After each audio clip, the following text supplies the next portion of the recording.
So ఈరోజు మనము local self government గురించి తెలుసుకున్నాం.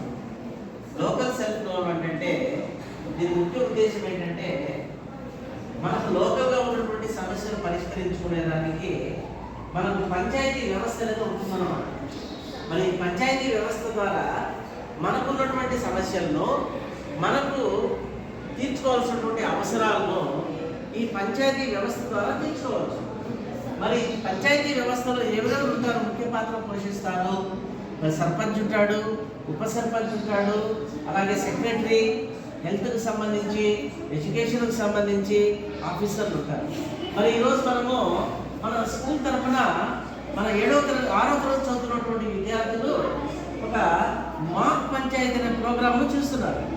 మరి ఈ ప్రోగ్రాంకు మీరు అందరూ సహకరించి మరి మీరు గ్రామ సభ ఎలా ఉంటుంది, మరి సర్పంచ్ యొక్క విధులు ఏంటి, సర్పంచ్ యొక్క బాధ్యతలు ఏంటి, మరి సర్పంచ్ ఎటువంటి పనులు చేస్తాడు, ఈ సర్పంచ్కి ఎవరు తోడ్పాటును అందిస్తారు, ఇవన్నీ మనము ఈ క్లాస్లో తెలుసుకుంటాం. సరేనా?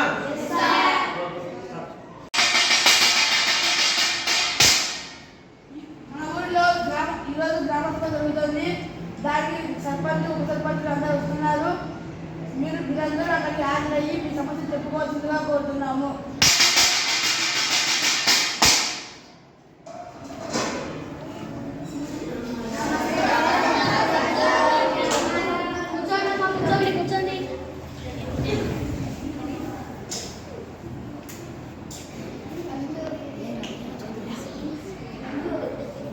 మన ఊరిలో ఏమైనా సమస్యలు ఉంటే తెలియజేయండి.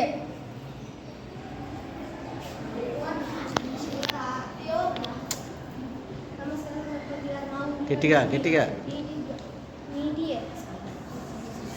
నీటి సమస్య చాలా ఎక్కువ ఉంది. 2 కిలోమీటర్ల మహిళలు రోజు నడుచుకుంటూ పోయి నీళ్లు తెచ్చుకుంటున్నారు.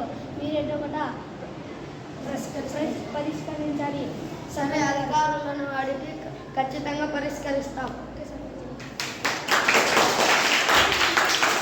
నమస్కారం సర్పంచ్ గారు, మా ఊరిలో మరుగుదొడ్ల సమస్య ఉంది, మీరే పరిష్కరించాలని కోరుతున్నాం. సరే, ఖచ్చితంగా అధికారులను అడిగి ఖచ్చితంగా పరిష్కరిస్తాం. మా ఊరిలో మీరైతే సమస్య ఉంది, మీరే పరిష్కరించాలి. సరే, ఖచ్చితంగా ఆఫీసర్ను అడిగి ఖచ్చితంగా పరిష్కరిస్తాం. నమస్కారం సర్పంచ్ గారు, మా ఊరిలో రోడ్డు సమస్య ఎక్కువగా ఉందని మీరే పరిష్కరించాలి. సరే, ఖచ్చితంగా అధికారులను అడిగి ఖచ్చితంగా పరిష్కరిస్తాం.